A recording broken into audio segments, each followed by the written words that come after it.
All right. Welcome home. We are WNST AM 1570 Towson, Baltimore. We are Baltimore positive. We're going to get the Maryland Crab Cake Tour back out on the road. All this snow and craziness. We're going to get back out the Fadleys. All of it brought to you by our friends at the Maryland Lottery. We'll have the Magic 8 balls to give away. We had a lucky batch last week. We did a cup of soup or bowl.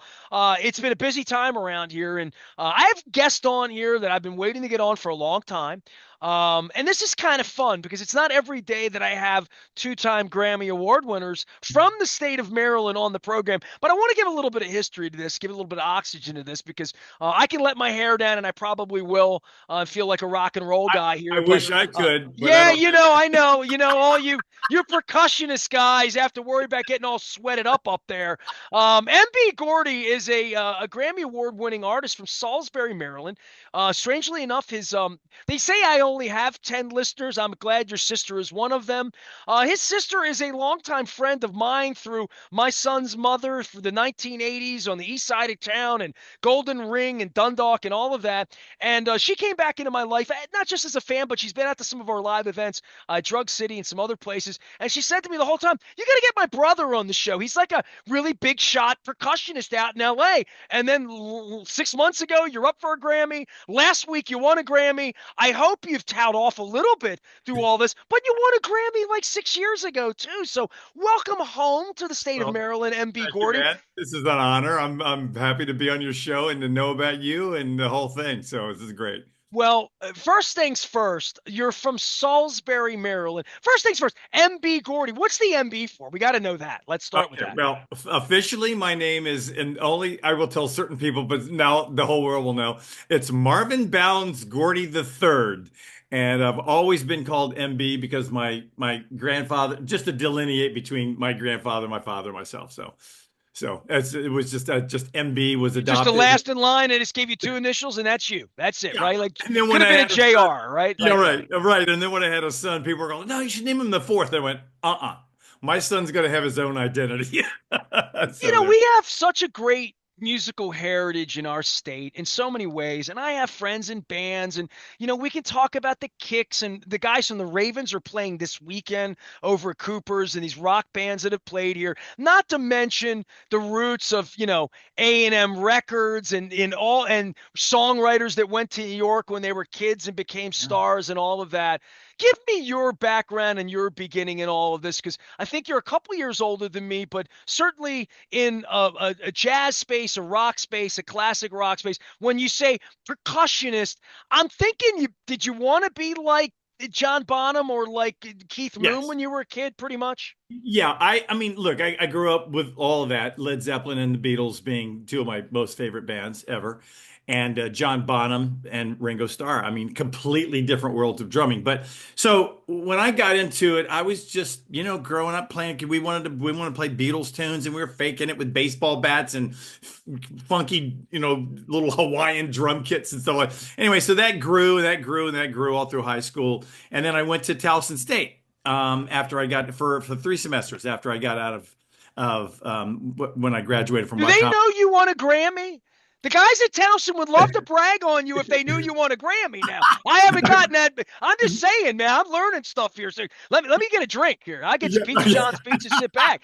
Towson, now you're talking my language. All right. yeah. So when Well, were so you at Towson? What years were you at Towson? I was at Towson from 1971 through that school year, 71, 72, and then the next semester of 70, the end of the fall semester of 72. Then I left and I lived at home and I traveled and went back and got back into a band with friends of mine. And then my sister at the time who was married at the time, she was stationed in Germany. So that following year in 73, I had a chance to go visit her in Germany. And I was like, I don't know when I'll travel again. I'm going. But before I left, I applied to a school in New Jersey called Glassboro State, which is now Rowan University. It's a huge, I mean, the whole town's just a university. It's insane. So I ended up going there when I got back, and then I graduated from there out of school a year, came to California for my graduate work. And then once I graduated, I just stayed in California. I mean, it was like I was either going to do New York or LA. And one time I was driving, there was a winter break, and I was taking the bus back to JFK, and driving through. It's the typical East Coast, dreary, overcast, whatever. What it And I'm looks like right out my window right now. It's February here. Yes. exactly right. And well, I can't show you, but we got sun today, but it's gonna rain tomorrow. But anyway, Never and rains in so I Southern was like, California. It was a song. yeah, yeah, I know, right? And so I'm like looking at the window of this bus, and I'm going like, I can't live here. There's no trees, man. So that was kind of it. I stayed in California, and the rest is history. So So you were out there late mid 70s. yes, yeah, and So late 70s, yeah, late. so whiskey, troubadour, rock and roll coming on, Sex Pistols happening, Eagles are a thing, Hotel California's out, like Yep, yacht absolutely. rock as we now know it is in full. Yeah. Doobie Brothers, Steely, like, oh, where did you fit in to that? Because I often find musicians, and I mean, Gina Shock's a dear friend of mine, right? Dundalk's Gina Shock, great Hall of Rock and Roll Hall of Famer, the whole deal. Her background was in this crazy punk rock, eating in Yeah. the eggs with John Waters, and then she wound up in the greatest female pop band ever, rock Sure. band Yeah. ever, right? Yeah. And she fell Well, into it. A kid from Dundalk packed her stuff, went out to LA to be in a punk rock band, and yeah. look how it turned out. Well, exactly, and it's the weirdest thing. So when I was growing, so at that time when I had mentioned that I had quit Towson, lived at home for a bit, I was playing in this band, and we were doing this gig, and I don't remember the name of the club now, but it was in Delmar, Delaware, I think. It was anyway, just north of Salisbury, right on the border of Delaware and Maryland, and forget this little supper club, and the band there was a band that played before us. And for the life of me, I'm sorry, forgive me. I'm forgetting the name of the band, but they were big at the time, like a folk kind of band, right? And our band was the warm up. So I was hanging with the bass player from the band, before and after the shows, and met this guy, and he was just raving about Los Angeles. And I was 19 at the time, and I was like, wow, that sounds awesome. And he said to me, he goes, dude, I would live in LA even if I was flipping burgers. And like couldn't wrap my head around that, but whatever. But I was like, okay, wow, that's a big statement about living someplace. So that was all in the back of my brain. So anyway, so I grew up. I'm kind of crossing stories here, but But I you grew were up. never going to be anything but a drummer then. You never Well, thought at the that. time, yeah, until I went to college, and then all of a sudden it's like, oh, whoa, there's the whole world of like, And when I was at Towson, Hank Levy was the band director, and he was an ex Stan Kenton band member, from the day and way back in the day, and that's where I got turned on to like, hardcore jazz, hardcore fusion jazz. I remember one of the life-changing records for me was listening to once I heard Chick Corea's "Light as the Feather" record. That changed my life. But I grew up playing rock and roll, Led Zeppelin, Beatles, you name it. We did all that in these bands when I was in high school and early college. And then I got more and more into jazz, and then I got more and more into classical music, and the world of percussion as we know it, like all the timpani, mallet instruments, all that world. And then so I go to Glassboro, same thing, was playing in the big band there, but I got turned on to this band called the Paul Winter Consort, and there was a percussionist by the name of Colin Walcott who he's passed away now, but at the time, but I saw them live. We saw them in Philadelphia somewhere, I forget where, and my mind was blown. He had like this insane amount of array of percussion instruments from Brazil, these Brazilian well, they called them Brazilian timpani, but whatever, they were big toms and just all this stuff around. And he played tabla, which is a North Indian instrument. And I was like, that is blowing my mind. I got to learn that. Well, I found out real quick that that's not an instrument that you can teach yourself. You have to study really hard with somebody on that one. But anyway, so when fast forward, I got more into world music.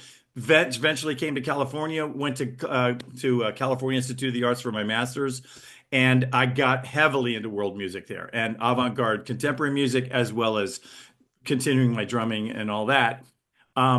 And so that just led to one thing after the other, eventually breaking into the scene in LA, mostly doing film, TV, jingles at the time. There's not much of that happening now. There are, but I mean, it's not like it used to be in terms of companies doing it. It's now individuals. But But there's a lot of work in LA, right? From scoring and orchestral stuff to soundtrack, or just in a general sense. It's, I don't want well, to say the center of the music world, but it really is, well, right?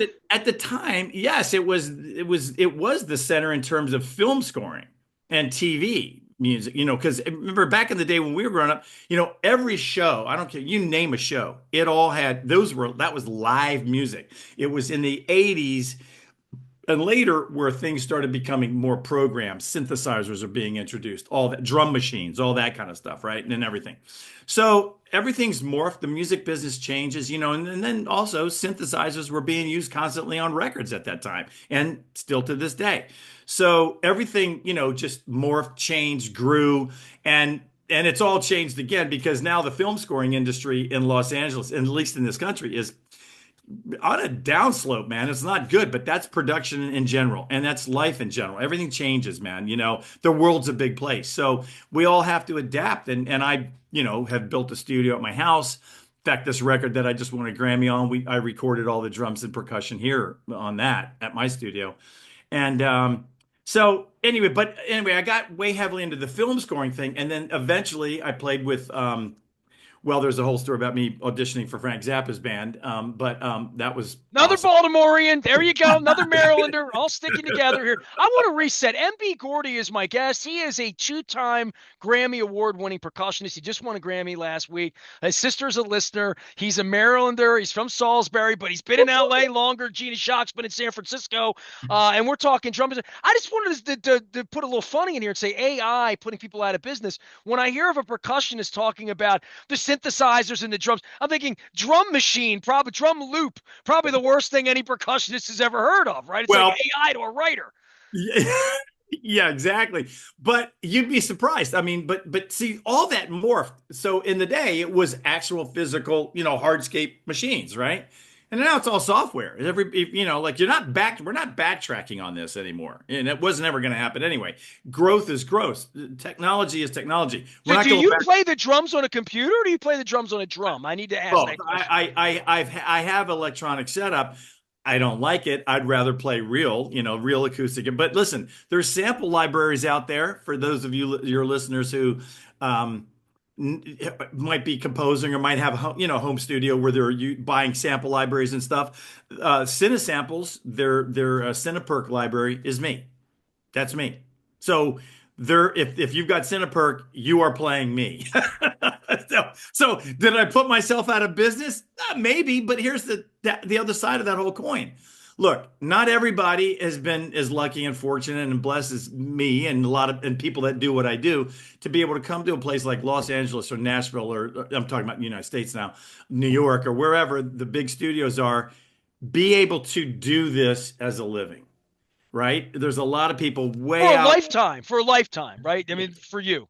Yeah, and there's a lot of people out in East Jabip, wherever, who want to be scoring. They love this music. Well, will they ever be able to come to and work at the Sony scoring stage here in Los Angeles, or Warner Brothers, or Fox, or whatever? Probably not. But that doesn't mean they shouldn't have access to what we all have access to. So hence the sample libraries. And I don't see I'm a little bit of an anomaly and a lot of my friends don't agree with me on this, but it's not going away. Samples are never going to go away. It'd be like saying we're now really fast forward to the age of AI. Is this going away? I don't think so, man.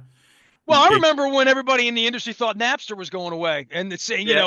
we were not going to have digital music over anybody's dead body. And here we are, right?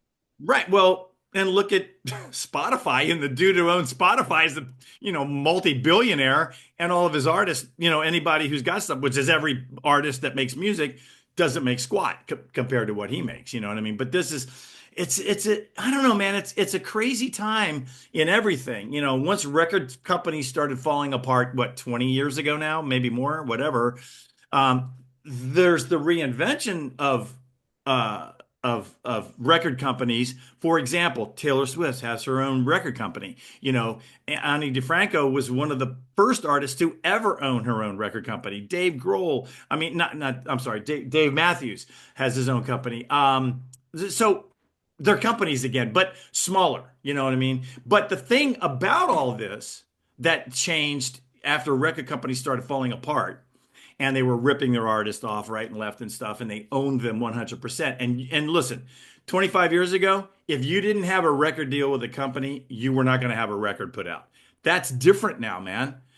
So think about it. I mean, just go to Spotify, look at how many bands, artists, whatever there are that you're going to like, wow, never heard of that. Who's that? What do they do? What I mean? We have access to so much music now, and those bands now have the way to get their music out there that never would have happened 25 years ago because a record company would go like, nah, we're not sinking any money into that. But now you can, right? So it's a plus in that sense. There's pluses and ups and downs to the whole thing. So we all as artists, and not just music, but I'm talking about art, physical art, whether it's painting or sculpture or whatever. Everybody's got to find a new way now, man. And that, thank God, AI can't replace. I mean, yes, AI can replace art. AI can replace music, but you're going to go hear a live band. You're hearing a live band.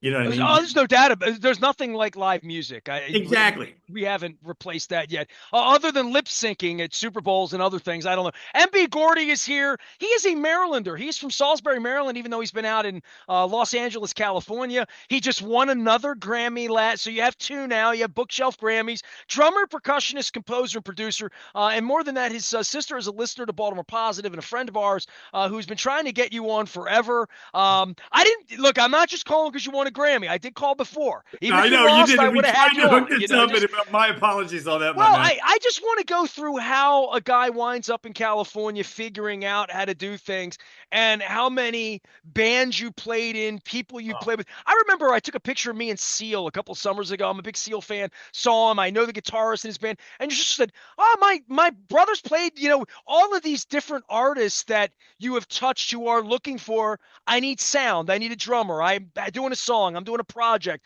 I'm scoring a film.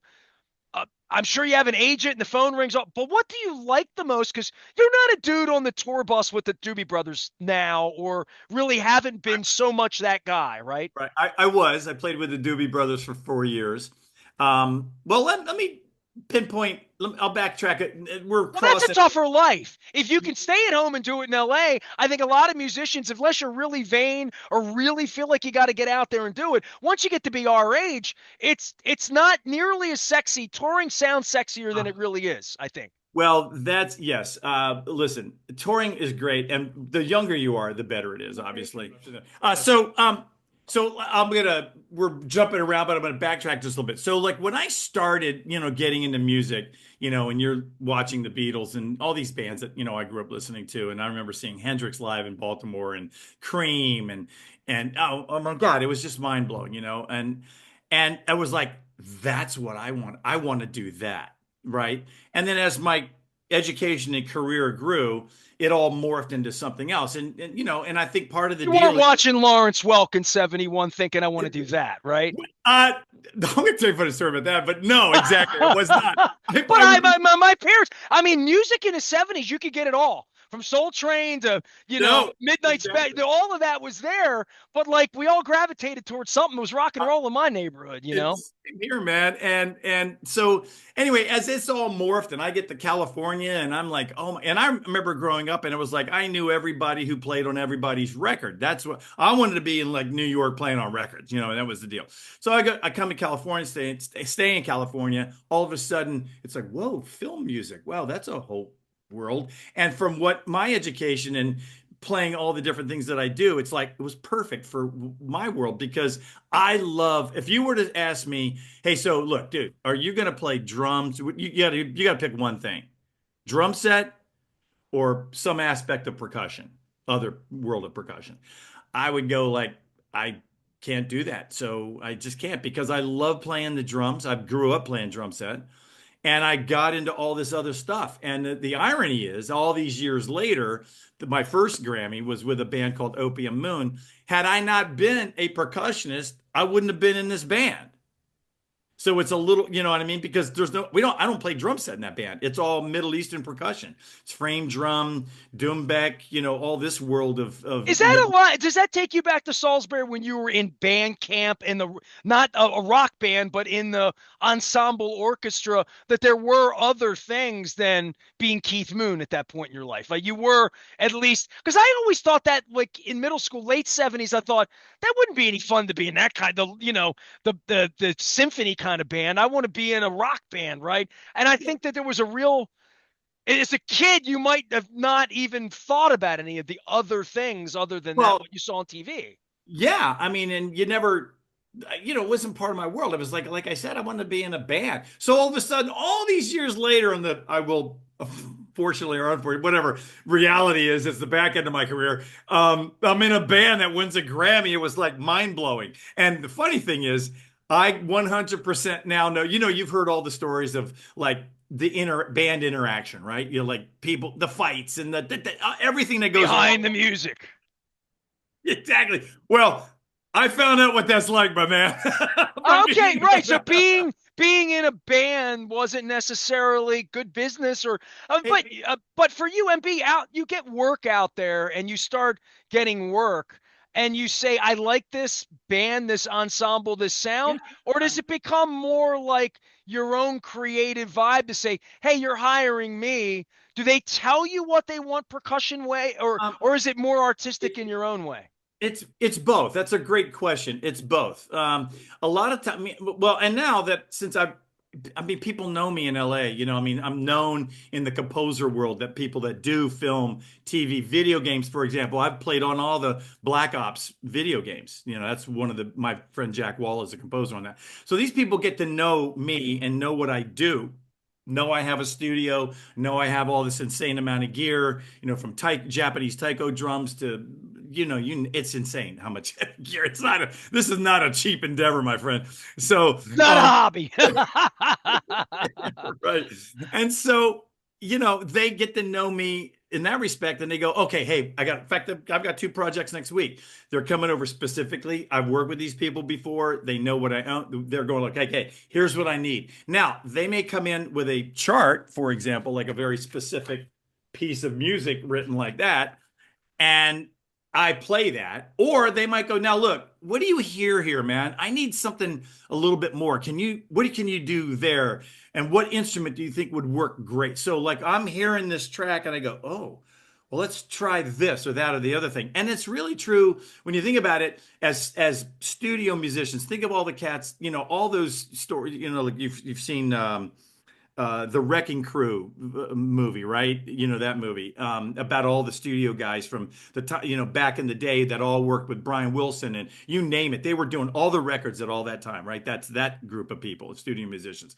They come in, they're putting their stamp on it. Jeff Porcaro, all the guys in the Yacht Rock video. I mean, Toto, yeah, right, exactly. Yeah. all those guys. I mean, Steve Porcaro, oh my God, that guy's played on like 5,000 records, man.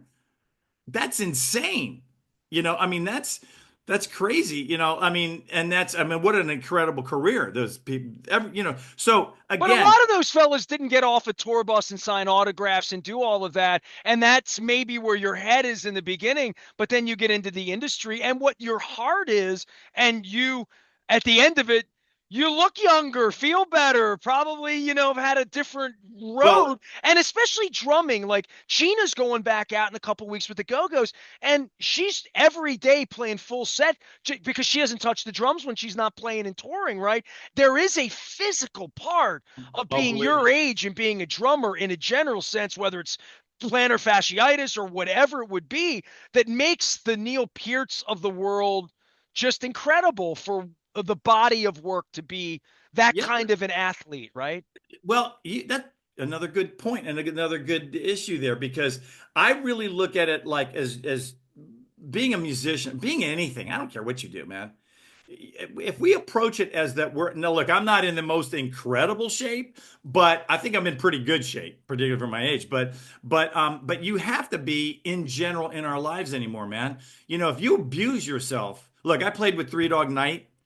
And I can tell you many stories about that. Probably some of I might not should repeat. One of my wife's favorite bands of all Was time. So mine give me too, the good bro. and the bad. Mine too, growing up. And I think so Joy to the World might have been one of the first songs I ever heard as a little boy, 72, 73. Absolutely. Yeah. exactly. And I grew up listening to that stuff. So now when I in '86 when I had a chance to play with them, I think it was short lived. It was like 6 months. But their original keyboard player, Jimmy Greenspoon, who's no longer with us, he passed away a few years ago. Um, was writing a book called "One Is the Loneliest Number." Mm. And I don't think he actually ever finished it because I bumped into him years later when we were in we were in Omaha, Nebraska. We were on the same concert festival thing with I was there with the Doobies, and he was there with Three Dog Night. And we had lunch, and he and said, "Now, did you ever finish that book, Jim?" And he goes, "No," but he goes, "Yeah, I'm still working on it. But boy, I got to tell you, man, if I ever do get this released, there's going to be a lot of unhappy people in Los Angeles," because he had stories from, I mean, just, and I don't think he ever released it, but he did have stories you would not believe. Well, And I it mean, was, it would feel to me like in your career. By the way, MB Gordy, two-time Grammy Award winner from Salisbury, joining us here. I'm going to have him talk about his recent Grammy and all that. But we're talking old rock and roll. Trying to find the lane as to how you wound up in the yeah, space you're in. It isn't all that glorious to some degree. And once you start finding work and work that you like, and going out for a couple of years with the Doobie Brothers, they're still doing it. I saw Mike McDonald, they're doing it now, and I see older musicians doing it. They probably have a little bit of jealousy of you, right? To look at you and say they have yeah, to go out to earn, and you have found the lane where you get to work in your best environment, right? In your home environment, making things right. perfect, because the road's not perfect. Well, I don't make as much money as they do, but they do. They do really well. But there was a joke. So a sax player friend of mine recently, who he and I played in a jazz fusion band together, and he did a short stint with the Doobies. I told him last week that, yeah, I won another Grammy, and he goes, "Well, dude, now you have more Grammys than the Doobie Brothers." I'm like, whatever. I love those guys. Listen, man, it was a great experience.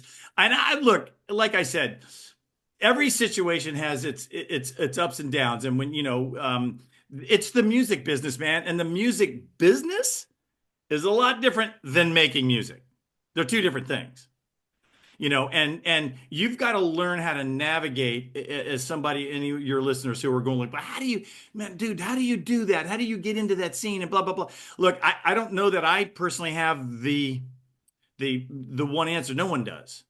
But I just know what it was for me, because I like doing a lot of different styles of music. And I know that when I was playing with the Doobies, I got to say, at the end of my 4 years, I was ready to be done with it as well as them, for many reasons. They wanted to change, and Keith Knutson had died, and it was a whole lot of turmoil going on, and so it was just time for change. But I'm like, man, my kids were young, man, and I didn't want to be on the road. I'm not a road dog in that sense. I hate buses, dude. I hate being on buses. It's just not my jam. I just don't dig it. Well, I don't. then that's why people would say, "Hey, maybe I've never heard of MB, and he's from here, and but dude, pull out the liner notes on your career. You're not going to sit here and brag on yourself, and I can page through it all, but it's led to this point now where, I mean, talking about the 80s and 90s and rock and roll and the road and all that, we're a quarter century gone. You've been doing this a long, long time, and to find yourself at this point in life being up and nominated for Grammys and then actually winning them. I don't know if you will be as shocked as Beyonce was, at the awards, and you were there and the shock on your face and all that. But run me through your Grammy experience, because your sister has bragged on you for several years now. It's a pleasure to have you on, and being a real Marylander. And I knew I'd learned something from having you on. But the Grammy experience and finding that, that your family, you get to hold it up and say all of that. 5, 6 years ago, you weren't that, but you're still a hell of a drummer and made a life and had all of these experiences. How does something like that change you at the end here? It's funny. Well, my joke. Okay, so when I won my first Grammy, like we were that my band Opium Moon, by the way, This little is in plug there. 19, correct? 2019? 2019, yeah. So we Okay. had released that. We had actually made that record in my studio over 4 actual rehearsals. We were all in the same room. There's no isolation. It just turned out very magical. And we go like, "Hey, man, this is sounding great. Let's submit this thing." So like 2 years later, we actually submitted it. We had already made the record 2 years before we submitted it in 2018. So then you go through the whole Grammy process, and believe me, man, this What's the whole category, just so folks know? Opium Moon was New Age, best New New Age. Age. New Age is the name. Okay, fair enough. Yeah. And so, and it's work, man. I mean, because you've got to direct message people. You've got to do the social media thing, and I'm terrible at that. But you've got to direct message, email, text, and it's a lot of time. It's a lot of work doing a FYC, which is for your consideration campaign. and it's just a lot of work. And it And you was don't get Taylor Swift's tour when you win. When you win, you wave, you get, and people that like new age music or maybe hear this, maybe want to come to you and find the work a little bit. But it's not the Rolling Stones. It just isn't. It doesn't pay like that either, right? no, and that's the whole joke of, well, I'll tell you a couple stories. But anyway, so one was, so anyway, so you win this Grammy, and it's like immediately, like that day, like all of a sudden it's like, who are you? He's like, well, I just won a Grammy, man. And it's like, yeah, but there was like, the Staples Center at the time. Now it's Crypto Arena. But I mean, that holds 20,000 people, and everybody's in line to go to the after party, and it was just crazy, man. It was a whole exciting thing, and it was all new. So the difference was this year, so having had that experience, I kind of knew what to expect, or if you can be safe to expect anything. And so anyway, so we're sitting there. We were sitting close. We got seats because I didn't get to walk the red carpet, because the weird thing about this record I won this year on was I was technically not nominated. The artist and the record was for Best Global Music Album. But if he wins, since I'm co-producer, we get to go up. I get a Grammy and the whole thing. I'll get my Grammy sent to me. So anyway, so we were all waiting for them to come down after the red carpet. We're sitting in, the show has started, and we're like 3 hours into the show, man, before they even announce it. This is the afternoon Grammys when they announce Sure. all the lion's share of Grammys. So here comes our category, and Matt B is his name. And the album is Al Kabulon 2, and it's for Best Global Music Album. So they get to the Best Global Music, album. And so they name Matt B is the first thing mentioned. He's the first guy mentioned when they're going to announce the 5 people in the category. And the place went nuts because he's pushed really hard. People know him now. He's known in all the chapters around the country, New York, Miami, the Texas chapter in Austin, Nashville, Chicago. I mean, and he's made appearances there. I mean, so he had a really good following. And as soon as the crowd erupted, I got goosebumps, and I was like, I think we're gonna have this, man. And at that point, I didn't even hear the other people mentioned, named up for the Grammy. And then they go, and the winner is Matt B. And we just lost our. I mean, it was like we just lost it, man, because he's worked so hard. If you guys go online, look him up, Matt. Sell it, man. Tell me about him, and And tell us about how you got involved in a Grammy-winning project, right? well, okay, so that because you had asked that. So what happened was with the whole Grammy thing before 2019, and before we had submitted with Opium Moon for a record, dude, I knew nothing about the Grammy world. I wasn't a member of NARAS or the Recording Academy. I mean, I think, and then I dropped my membership, and you'd vote, but Do you dude, watch it every year, or were you a music enough fan that you were yeah, into yeah, it? oh yeah, I'd always watch The the Grammy. industry, it just takes over the town, right? Yeah.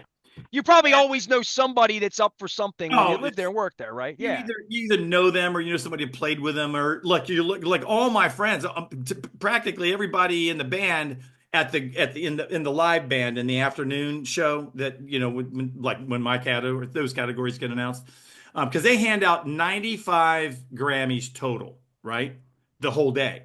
85 of them get presented in the afternoon at the Nokia Theater, or it's now called the Peacock Center. Only 10 are at the live show that everybody sees on broadcast show at night. Only 10 awards are given out. All the other ones are given out in the afternoon. So that's how that works, right? So I anyway, appreciate the clarity on that because a lot of people don't know that. Yes. yeah, and anybody can watch it. It's live streamed. You would just go to the recordingacademy.com or There's whatever. more than 10 kinds of music being made. Oh God, man. So that's my whole point. Trying to listen as a voter to all these records, it would be more than a full-time gig. You can't possibly listen to everything. We get limited to three main categories that have subdivisions inside, with a total of, I forgot now whether it's 10 or 16 categories inside that, or 16, whatever it is. That's all you get to vote on. And everybody gets to vote on the main records, the record of the year, producer of the year, song of the year. There's 5 of those, 6 of those categories everybody votes on. And by the way, it's a small number of people, man. There's only like 8 or 10,000 voting members. This is not a public thing. You got to be a member of the Academy to vote. So when Beyonce, anybody who wins, you're winning with your peers, basically. Sure. So it's It's not industry sheets or money from the outside. Yeah, it's the not only getting voted into the Rock and Roll Hall of Fame where that's there's politics, but oh it's God. hard to politic over 8 to 10,000 people with popularity and what's good though, right? Yeah, yeah, but listen, man, as you well know, we won't talk politics, but with politics of any kind, with voting of any kind, I mean, there's always politics Well, involved. and there's money and labels and sure, and all of that. MB Gordy is our guest. If you just joined us, he just won his second Grammy. He's telling us about this from a couple of weeks ago. And so you win. What then? Does it come in the mail? Really? You don't have it yet? You can't even hold it up right now. Give me a second, and I'll grab my other Grammy. I can show Oh, you. okay, sure, absolutely. You know what? I'm going to pause right now. We'll pause. All right, so MB, hold up the Grammy. This is the Okay, so 2019 Grammy this for is Opium yes Moon, correct? for Opium Moon, right? That's that So Grammy. it So says 18 on it. Talk me through that. How many members are in Opium Moon? Give me the beginning of that project. okay, so Opium Moon, yeah. So the record was released in 2018. You got to remember, your listeners need to remember. So when we see the Grammy show in February or whenever they do it of that year, it's for the record from the year before. So Beyonce just won the 20. Hers will say 24. Yours will say 24. Right. Okay. Correct. Yes, this new one will say 24. Correct. And so there in Opium Moon, there's four members. Itai Disraeli is the bass player, fretless bass. I'm playing drums and percussion. Lily Hayden is our violinist, and a gentleman by the name of Hamid Saidi is the santur, which is like a hammered dulcimer, basically. It's a Persian Middle Eastern instrument called the santur. So that's what he plays. And then Can I there's read from the website? Because it sounds great. It sounds like a menu for like desserts, but a menu for music. You ready? Sensuous and hypnotic, elegant yet deeply emotional. The music of Opium Moon evokes the mysteries of ancient worlds while remaining thoroughly contemporary. The Grammy-winning Los Angeles-based ensemble cinematic soundscapes draw upon the virtuosic skills and diverse ethnic backgrounds of its members, who you just went through. This is a unique sound, you would say, yes? Oh, that only people from these weird parts of the world, including Salisbury, Maryland, near Ocean City, can via Towson, can be a part of, right? That's right, exactly. Boy, did I spend a lot of time in Ocean City, Maryland when I was a kid and in college too. But no, exactly. You can't. It's a rare. Well, if you get it, I don't know if you listen to anything yet, but if you do, and your listeners get a chance to listen, check it out because it's it's really. I think sensuous really kind of describes it, but it's cinematic too. It's really and we have three records out now. So our first record in 2018 for the record in 2019 Grammys won. And then we were nominated again for the 2022 Grammys for the record prior to that year, so 2021. We didn't win that year, but we got nominated, so that's cool. And so you were asking me about this trajectory of this Grammy thing. So I knew nothing really prior to that of this whole Grammy experience, man. Like going to the because I not being a member at that point until then, I wasn't really going. I didn't know about these Grammy, chapter parties, and because they have events, they have stuff going on. The Grammy Museum right here in Los Angeles, dude, has something every week going on, and there's I've shows. never thought of visiting it. I mean, I've never the Hollywood Bowl is on my bucket list. I've done a million things in my life. I've just never been to the Hollywood Bowl, and it's on my Well, list of things to do. And like I never consider museums in LA somehow, you know? well, if you come, now I'm going to say when you come to Los Angeles, we must get together and I'll take you to the Grammy Museum and we'll go to the Hollywood Bowl. And it's very possible, depending on the show, when you're here, I might even be playing there with somebody. I've played there many times. I played there last summer with Joe Bonamassa. I played there. We've done a bunch, with the Hollywood Bowl Orchestra and all that stuff. But then I played there twice. Well, no, it was four shows, but two different times with the Who. So, Is it as magic? I mean, it's gonna be it's gonna be like worth it. I mean, I've done a million things, but that's on my list. The Celebrity Theater in Phoenix, the Circle Theater that was like Painter's Mill, that's also like weirdly on my list. Just a no, couple of places left for Royal Albert Hall, just a oh, few places. absolutely, absolutely, Royal Albert Hall, and you've got to go. You and your listeners need to go to whenever you're in Phoenix. It's actually in Scottsdale. It's called the Museum. Wait, it's called the Museum of musical instruments, Okay. Museum of MMI or whatever MIM, some anagram like that. Anyway, I played there a couple times too, but you got to go to this museum. It will blow your mind. I This love guy, that. super wealthy guy, had just collected all these instruments. And he was like, I don't know what I'm going to do with these things. And some other rich dude, a friend of his, said, dude, build your own museum. And he did. And it's insane. Well, You see, this got is the things you learn when you have two-time Grammy Award-winning percussionist on. MB Gordy, I've waited a long time to have MB on. He's from Salisbury. His sister is a listener through the program. She lives here in Baltimore.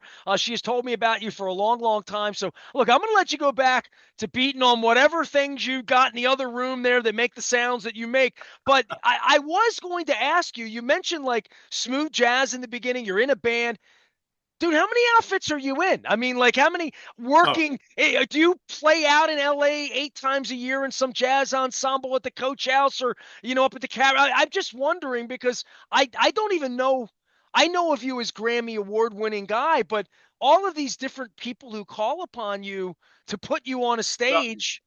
yeah. Well, let me. I just wanted to finish this one thing. So, because of that Grammy thing, that all led to me meeting these other people, right? Matt B, for example, and other people who now want me to play on their records. I listen in the. This leads to this question you just asked me. So back in all through last year, prior to when everybody's doing records and they're going to submit them for a Grammy.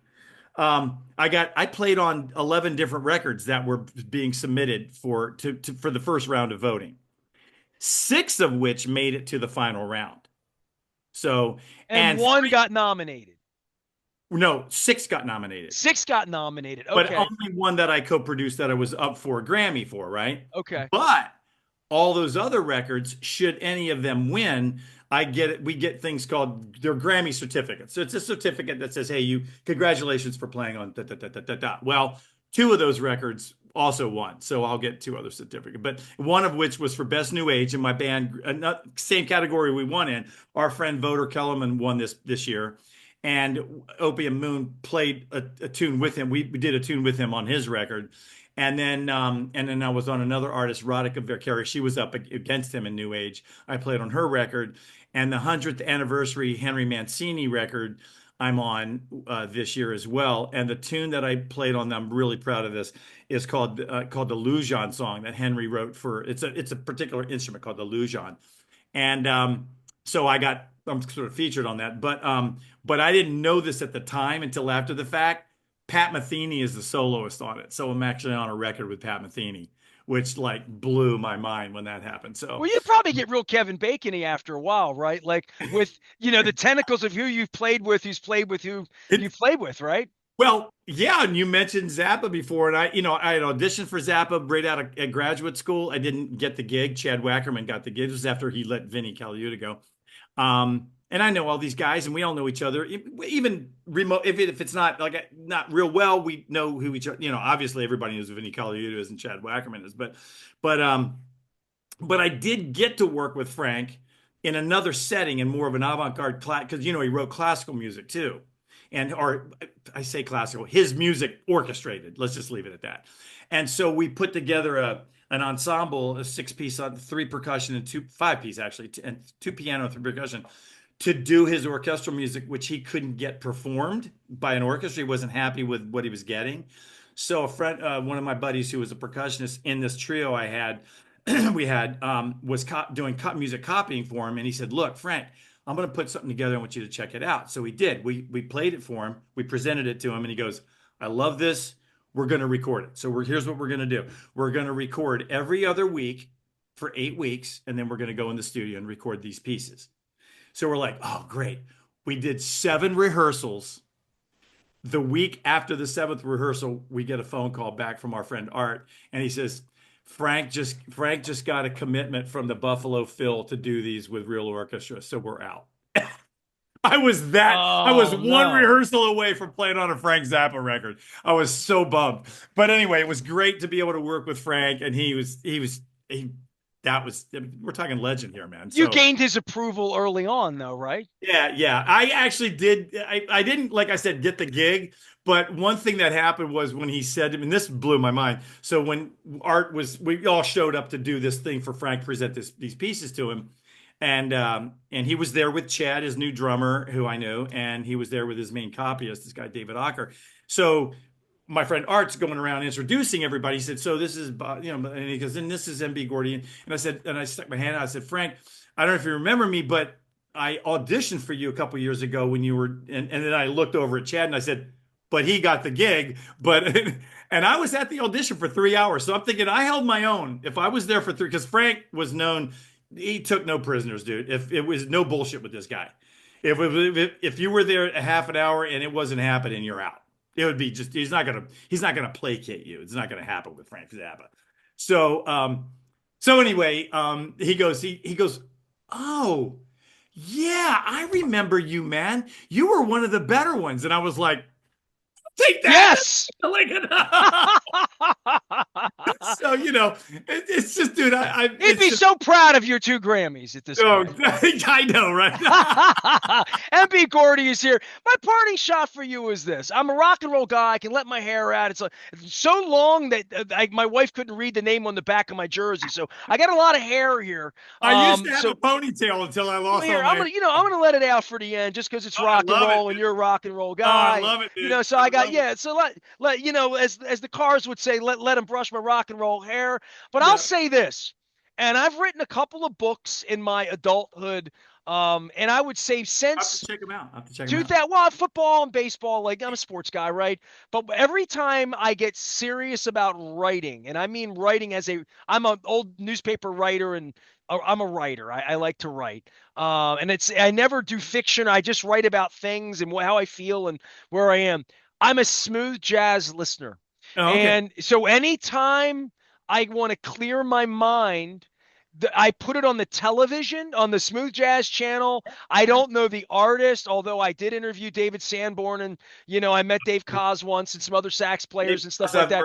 I've known Dave Koz for a long time. We've written some stuff together. This is a long time ago, and I played with him Why years. do I love smooth jazz music so much? Like, wait, what is it about the subtle saxophone and the flow of it that invigorates me and clears my mind? There's never lyrics. Sometimes there's stomps. Sometimes there's smooth jazz versions of other Well, songs that become a little covery or familiar. But in a general sense, it is music that I spend my day with.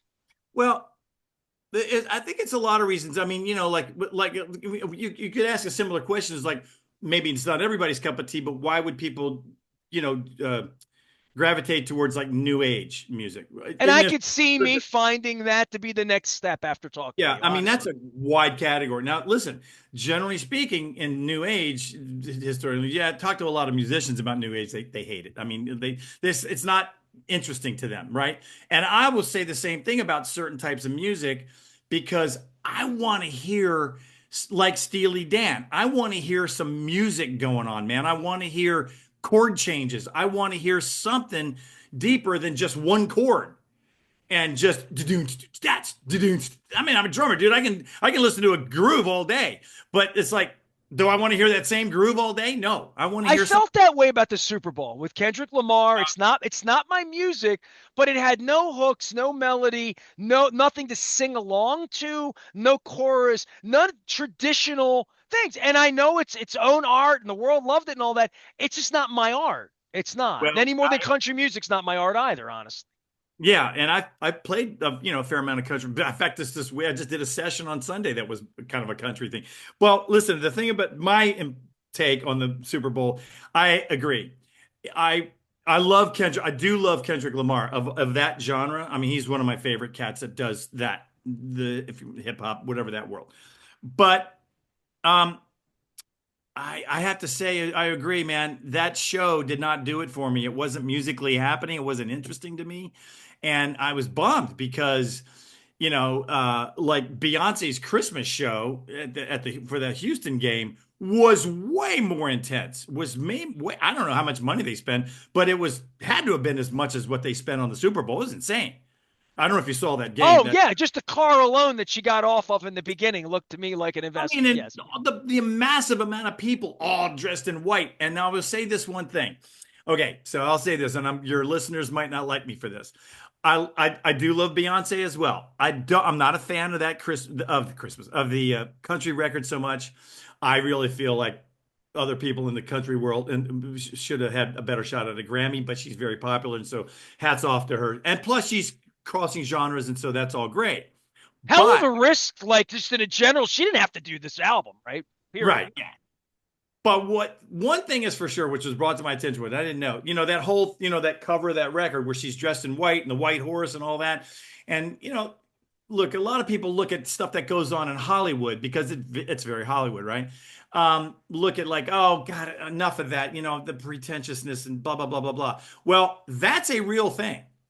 That is the way, apparently, this guy that I just did a show with this past Saturday, who's from Houston, and he's country guy.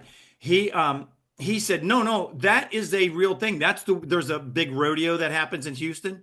They have a big parade. That's how it starts. Dressed in white horses.